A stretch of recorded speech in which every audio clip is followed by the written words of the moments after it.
creo que una pregunta entonces sería eso, ¿se puede como lograr resultados similares a lo que lograban los pintores en la antigüedad con los materiales modernos o de plano tú consideras que no es posible?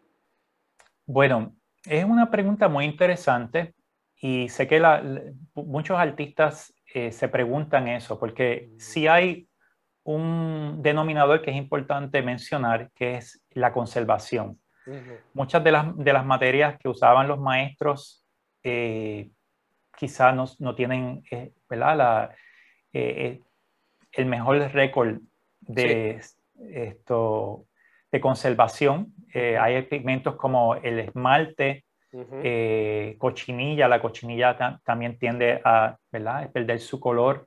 sí, Entonces, yo sé que muchos artistas dicen, si yo pudiera conseguir lo que los maestros consiguieron con los materiales modernos, bueno, sí, yo creo que se puede conseguir efectos similares, ujú, pero hay cosas que yo, pues en mis años de estudio y en lo que las investigaciones que he hecho, los materiales comerciales crean un estándar.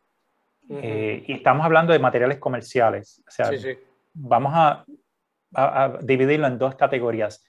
Los materiales modernos, sí, hechos a mano, y los materiales comerciales, que el sí, artista no interviene. ujú, El artista sí puede conseguir efectos similares si tiene control absoluto de sus materiales. ok, Eh, una pintura comercial, acuérdate que ha sido manipulada para que tenga una cierta consistencia. ujú, Le echan unos ciertos, en inglés se llama extenders, sí, sí, sí, o unas cargas sí, para, cargas, pues, que se comporte la pintura de una cierta manera y tenga una viscosidad sí, uniforme. Entonces, pues eso viene con lo que me voy a atrever a decirlo, viene con unas limitaciones, porque si tú no puedes eh, manipular la pintura del principio, desde la materia prima, pues entonces ya tienes una persona que ha puesto mano en esa intervención, sí, una sí, industria que hizo una manipulación para que este producto se comporte de una cierta manera. Entonces, no importa lo que tú hagas, ese producto siempre se va a comportar de esa cierta manera porque ujú, ya fue manipulada para comportarse de esa manera. sí, sí, sí, Y entonces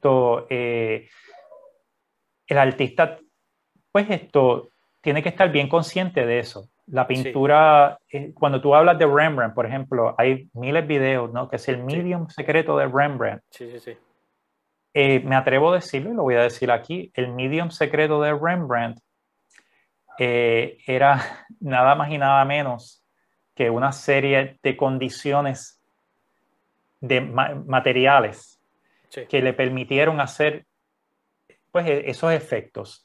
Me explico, si tú has utilizado blanco de plomo, si tú has ujú, utilizado blanco de plomo a la usanza antigua, es un material arcaico.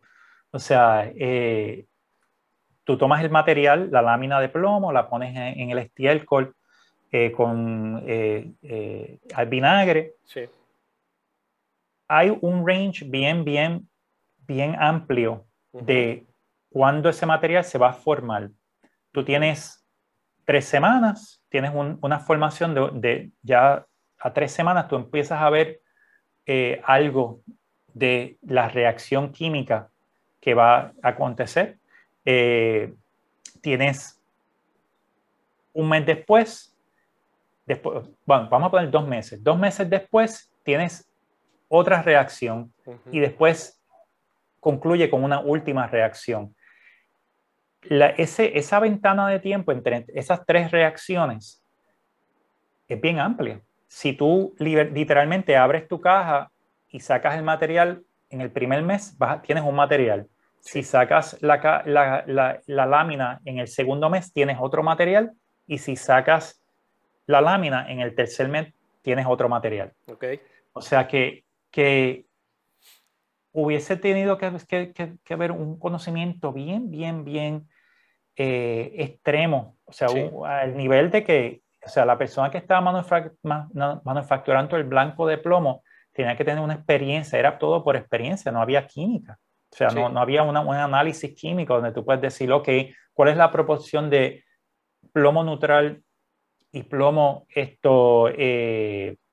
lo que se llama neutral lead y en inglés lead hydroxide? Ujú. Es un balance.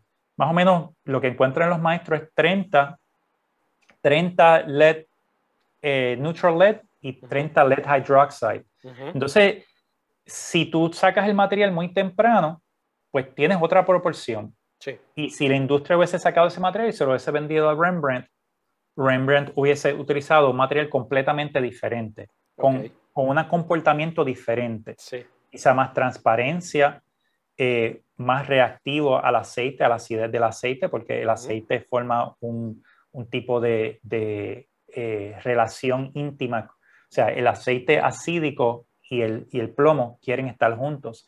Entonces, pues, eh, cuando tú usas este material y empiezas a pintar, Ujú. tú dices, wow, ¿qué es esto? O sea, este material no es nada como el otro plomo que yo utilicé, Sí. tiene hasta más textura o es más transparente. Sí. Entonces, pues imagínate un pintor como Rembrandt diciendo, bueno, este material es más transparente o es más tiene más textura, pues voy a sacarle provecho a eso. Ujú. Ujú. Claro. ¿Entiendes? Sí, de hecho, simplemente digo, por ejemplo, ahorita que digo, para la gente que nos ve, que quizás es un poquito más difícil que hayan tenido experiencia con blanco de plomo, pero simplemente si toman 3 o 4 blancos de titanio de diferentes marcas, van a ver que son diferentes, ¿no? O sea, en la Ujú. consistencia, en la textura, en qué tan fluido es el material, etcétera. O sea, hay una gama, como dices, muy, muy amplia de posibilidades, ¿no? Y el mismo pintor dice, a mí me gusta esta marca porque me ayuda a hacer las Sí, marcas que quiero, ¿no? Bueno, la pincelada, etcétera. Entonces, sí, como dices, ahí está asociado los resultados que Rembrandt obtenía con los materiales.